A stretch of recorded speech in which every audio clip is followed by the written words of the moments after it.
First off, before this video begins, I'd like to say that we have now passed 3 years on this channel. The very first video that was ever placed on this channel was on the 4th of October 2015. And this run's been amazing. But anyway, let's get into the video. So just over a year ago now, we got to see the rise of PUBG and how far it got in such a short time, ruling the Battle Royale genre close to a year, but now it's fallen off its high position it used to sit on. But why? That is what we will take a look at in today's video.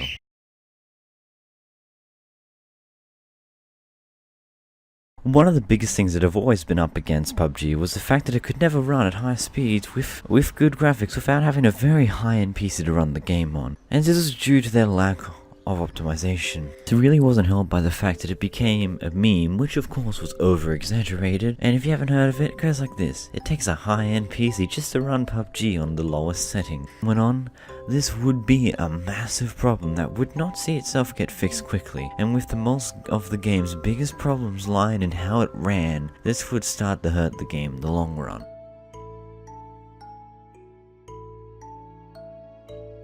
Another big mistake would be to make a game that barely runs well on PC already and make a port of it for Xbox. It's so easy to get caught up with all the money being earned by this game, and when Microsoft offered to pay Bluehole in order for them to be the only console to release this game other than PC, Bluehole took this chance, but this would end up biting them in the backside when the first version of the console game was released. Seeing that the game barely ran at 30 frames per second on the Xbox One X and barely ran at all on the normal Xbox. You see, PUBG wasn't ready to go on console yet, as it still wasn't optimized well for PC players. Let's just say the end results did not go well for PUBG. Within their mistake here, people turned off from the Xbox version. Even the Xbox One X couldn't even handle the game.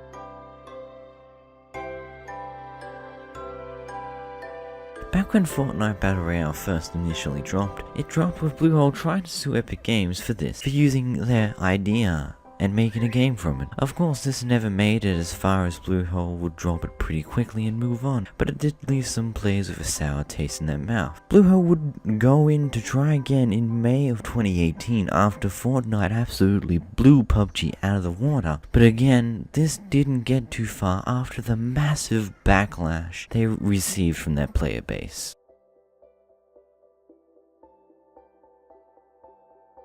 Not long after PUBG destroyed H1Z1 as its mainline big competition for fighting for, it got to sit in a big empty ground for a big space of time, but that was until Fortnite Battle Royale appeared, and it rose up as the big console Battle Royale game, and started the battle that Fortnite would win in a few months. Fortnite was doing something PUBG wasn't. Not only was it on every console and run well, it was free.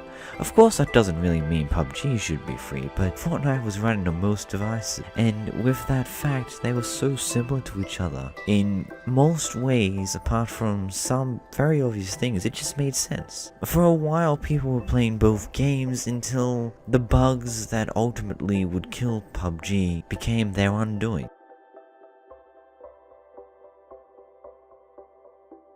One of the biggest problems this game has had since the very start is how Bluehole thought they could just put up their feet on PUBG. The second they took that high ground, that massive player base from H1Z1, and became the biggest player in the Battle Royale genre, they just slowed down on producing updates, producing hot fixes, bugs, continuing to optimize the game, and everything along those lines that are just overall improvements. Visuals, gun skins, all that stuff was just put down to a hold, basically to leave the game in such a state where it's still getting lots and lots of players because it's the only thing that people play, but left them in a very vulnerable position, because all of a sudden Fortnite would start to blow up, and then all of a sudden these key bugs that they were ignoring, that they were leaving, were causing their main player base, a mass majority of their player base, to leave and head to Fortnite. Then all of a sudden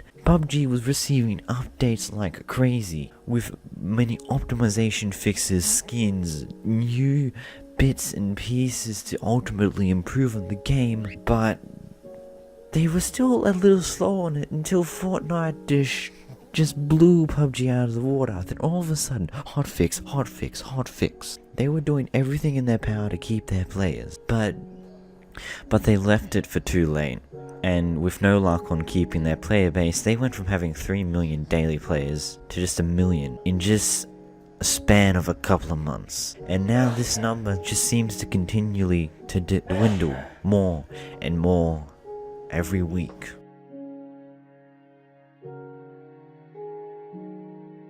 Yes, I know what you're going to say in the comments, and right now PUBG is really doing well on mobile, but how long is this going to last? First person shooters have never been really the best to play on mobile, and PUBG is just the same in those regards. But one of the main reasons why it's done so well is due to the fact that they took the time to optimize the hell out of the mobile game, because they actually have some form of competition down there. Not as well known, but enough that gave PUBG a reason to make the mobile version as good as they possibly can. And since they were first to take over the mobile segment for this game, they managed to rule for everything until Fortnite appeared on iOS, iPhone. Then all of a sudden it's a very big fight over on the mobile competition ground for iPhone, but they're still one of the biggest games on Android. And now PUBG's days are numbered, because now that main competition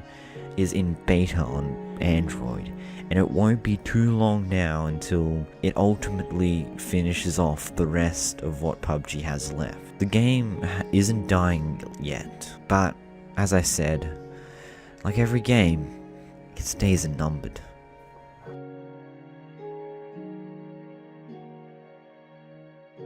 So, PUBG, that game that now sits in the top 5 most sold games ever, with over 50 million copies sold on PC alone. Yet it doesn't seem like that it has made a forever lasting mark apart from this listing, and nor did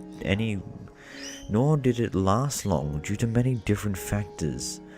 But all of these factors could have easily been avoided if the devs had paid more attention to the game, if they had actually been smarter with playing their cards, if they didn't attack Epic Games on multiple occasions with sue threats because they use the same genre type. The multiple different things that Bluehole had done and PUBG Corporation had done, they could have done it differently. It is simple as that. They basically got comfortable in their top position, and it ultimately screwed them over. This could have gone far better for PUBG, but only if they didn't get so comfortable.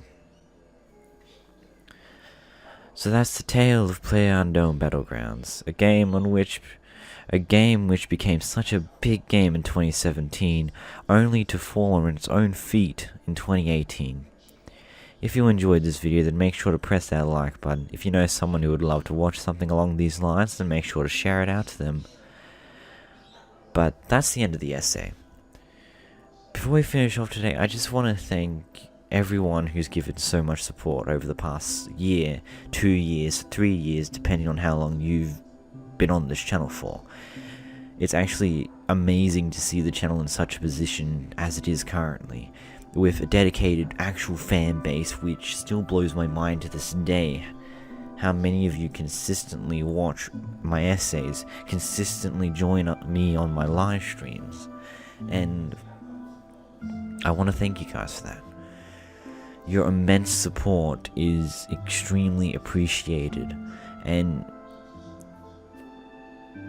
I'm actually surprised that I'm still making videos today. It's been 3 years since my first video was posted on this channel, and if I'm honest with you, with how far the channel's gotten, I'm surprised that I hadn't found a way to give up. I stopped, but I would continue with something new each and every time. And to everyone who's been around, for however long you guys have been around for, I want to say thank you, and I appreciate your support. But anyway, till next time guys, Crazy Bear.